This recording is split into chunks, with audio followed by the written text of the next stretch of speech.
Greetings, I'm Teresa, and I'm 31 years old.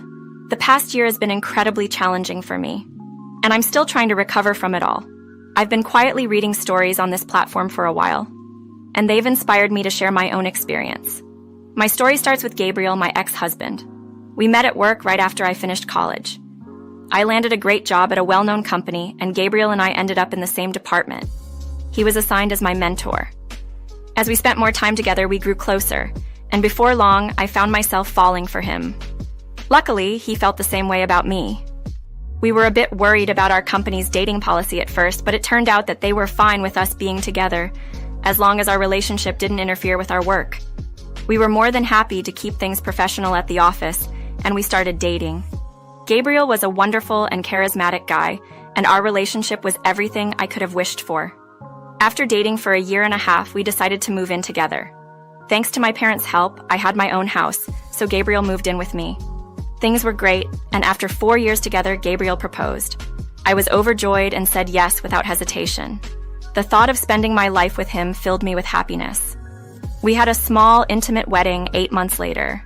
Meanwhile, my career was on an upward trajectory. I was securing new clients and earning bonuses and raises. However, I started to notice that Gabriel was acting strangely towards me. Whenever I tried to discuss it with him, he would avoid the conversation. After a while, I realized that he was jealous of my success and the fact that I was earning more than him. I was disappointed that he saw me as a competition, but I thought I could help him by offering advice and helping him with clients at work. Unfortunately, he didn't appreciate my efforts and became even more upset, accusing me of undermining him. This tension escalated about a year into our marriage, after Gabriel's outburst towards me. It was a difficult period, and I've been trying to work through it ever since. Sharing my story here is a step towards healing, and I hope it might help others who have gone through similar experiences. In the months that followed, I threw myself into my work like never before. Our boss had announced a promotion was on the line for whoever could secure the most clients. I was determined to win that promotion, hoping it would make life easier for Gabriel and me. On a day filled with the usual hustle, something extraordinary happened.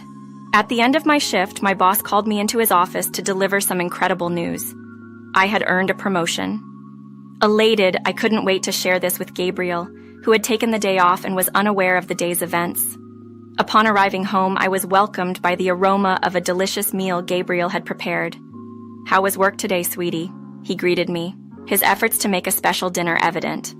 "It's been great, and I've got some exciting news we need to celebrate. So, I picked up a fine bottle of wine," I replied, eager to see his reaction. "That's quite the bottle. This must be big news. Spill it," Gabriel encouraged, his interest piqued. I shared the news of my promotion, the big one everyone at work had been vying for. His response was mixed.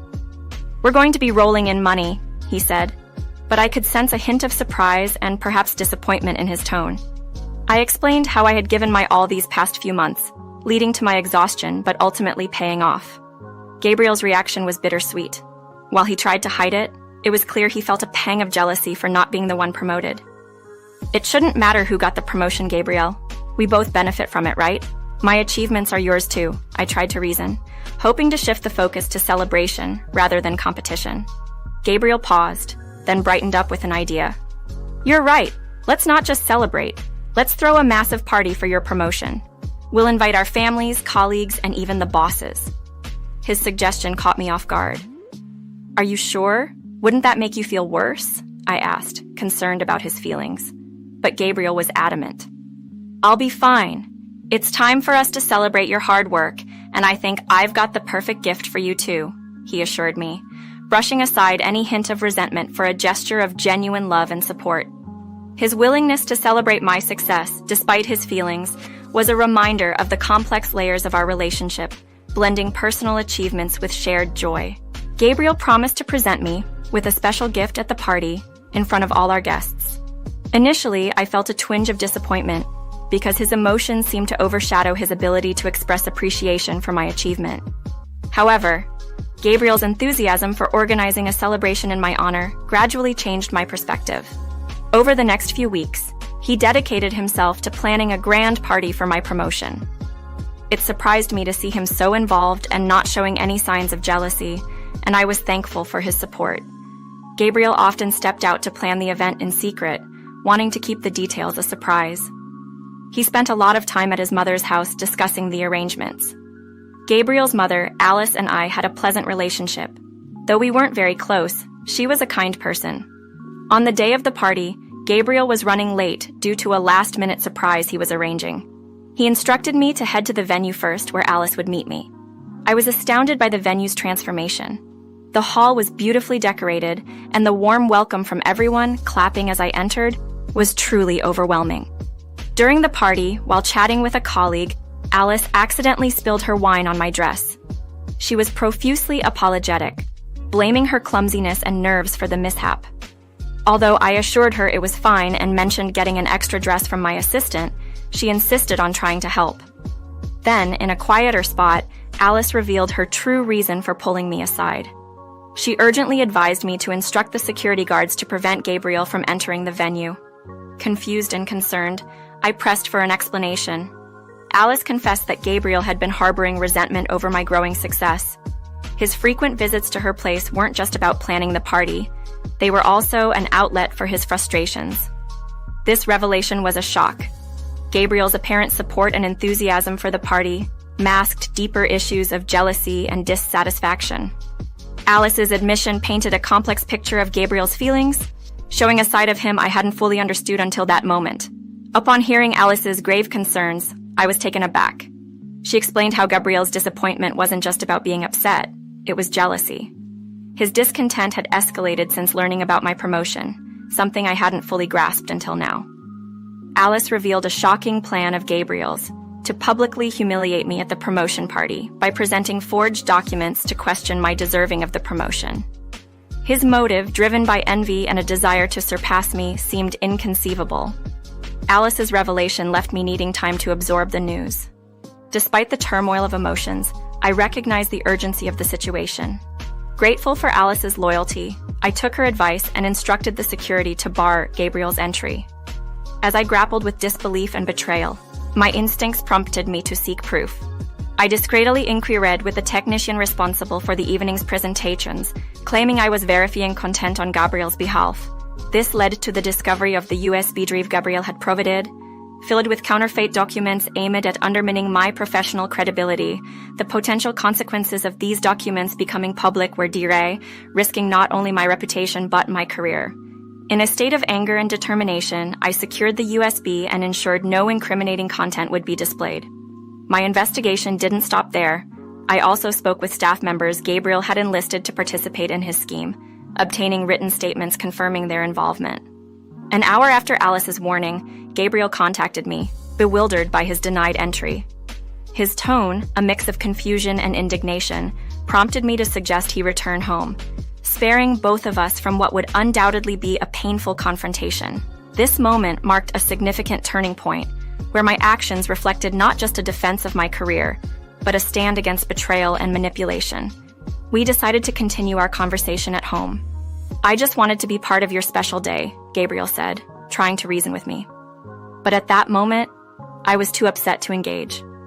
"I'm aware of your actions, Gabriel, and I don't want to talk about this over the phone," I replied, my voice firm. Gabriel seemed incredulous, questioning my understanding of the situation. "I know exactly what I'm doing. You need to go home and reflect on your jealousy and insecurities," I said, cutting him off. Despite his protests and feigned ignorance, I confronted him about the sabotaging plans I had uncovered, especially the damning evidence on the USB meant for the projector. Gabriel accused me of snooping and questioned my trust in him, to which I responded, "I did trust you, but after tonight, any trust I had has disappeared." His attempt to justify his actions by claiming I flaunted my achievements only highlighted his inability to be supportive. "I was hoping you'd be happy for me, not jealous," I countered. The conversation escalated as Gabriel demanded I return home immediately after the party, issuing a veiled threat. This only fueled my resolve to distance myself from him. "Threaten me, and I won't come back at all," I retorted, hanging up. Despite Gabriel's attempt to overshadow the evening with negativity, I chose to enjoy the party. It was supposed to mark the beginning of my downfall, but instead, I had a wonderful time, celebrating my achievements with colleagues and friends. Later that night, I sought refuge at Alice's home, knowing Gabriel had already reached out to her. She advised him to give me space, supporting my need for distance. In the days that followed, I took decisive action by filing for divorce, determined to close this painful chapter of my life. Once the paperwork was ready, I prepared to confront Gabriel one last time, this time with the finality of divorce papers in hand. This decision marked a new beginning for me, free from the shadows of jealousy and manipulation. When I returned home, Gabriel was there to greet me. "You're back, finally," he said, trying to sound cheerful. I wasn't in the mood for pleasantries. "Don't pretend to be happy. I'm not here for that," I replied coldly. Gabriel attempted to apologize, claiming he truly missed me and regretted his actions, but his apology felt hollow.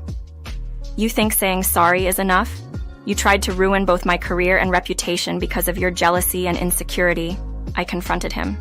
Gabriel's excuse was that he was in a bad place mentally, but that hardly seemed like a justification for his actions.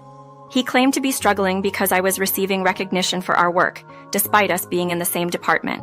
The conversation took a darker turn when Gabriel implied that my success was due to exploiting my femininity, not my hard work or achievements.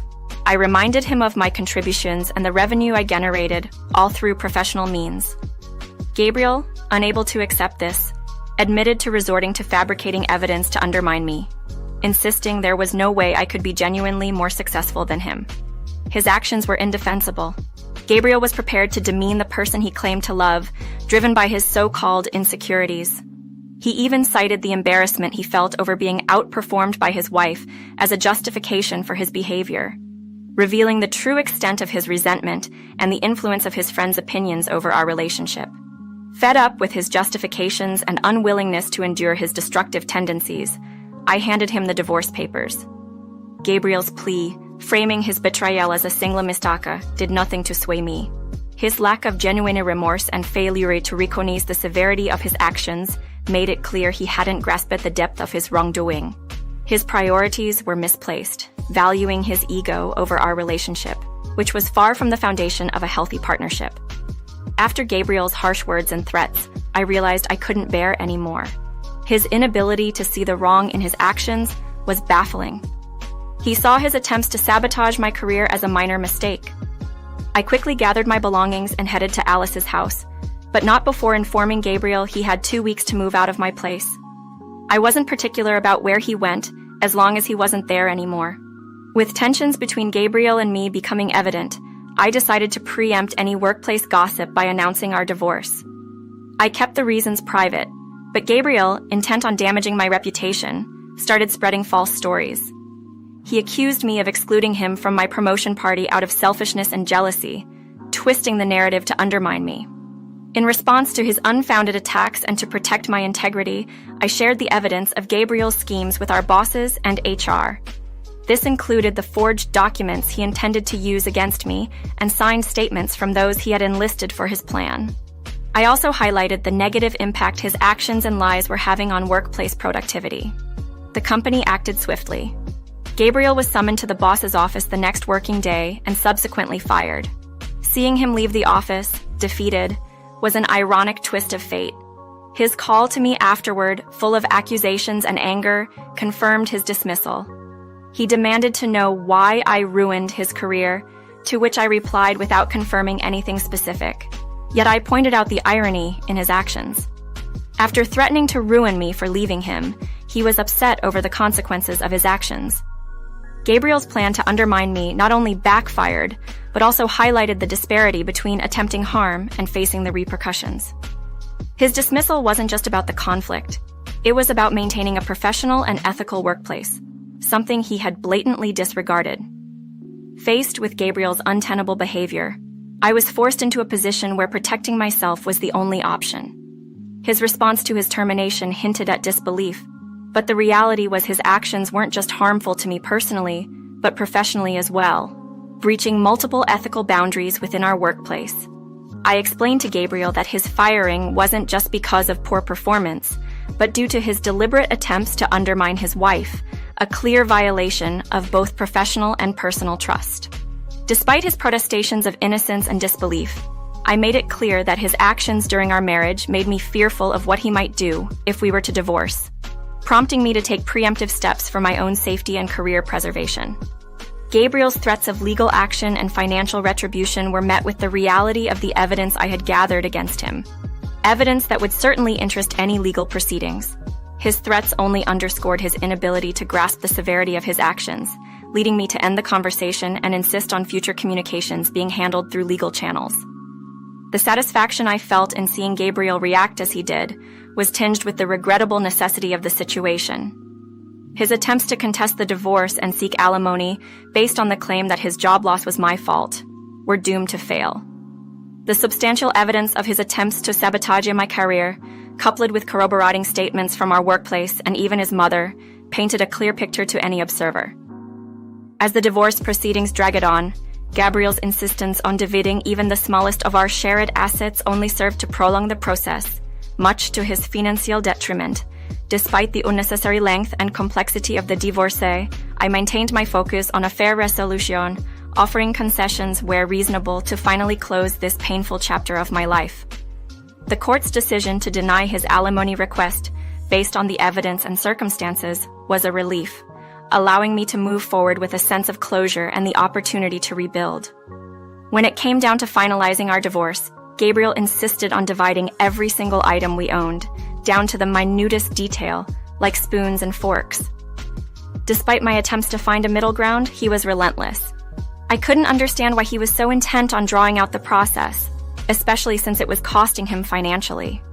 I was faring quite well on my own, so I decided to compromise where I could, granting him most of the material possessions he demanded, within reason. The house remained with me, as it was in my name, but I conceded to Gabriel on nearly everything else he wanted, including our bed. With ample resources at my disposal, replacing these items wasn't a concern for me. As our divorce reached its conclusion, Gabriel found himself in a precarious position, financially and socially. He moved from one friend's couch to another, until their patience wore thin with his unwillingness to look for work. Even Alice, his mother, reached her limit after his outburst led her to cut off all contact with him. Eventually, devoid of options, Gabriel approached me, seeking assistance. But I was resolute in my decision to sever ties and not get dragged back into his turmoil. Last I knew, he was staying with an aunt and had managed to secure some form of employment. On my end, life has been fulfilling and serene. While there are moments when I mourn what was lost with Gabriel, I remind myself of the peace and happiness I've gained in his absence.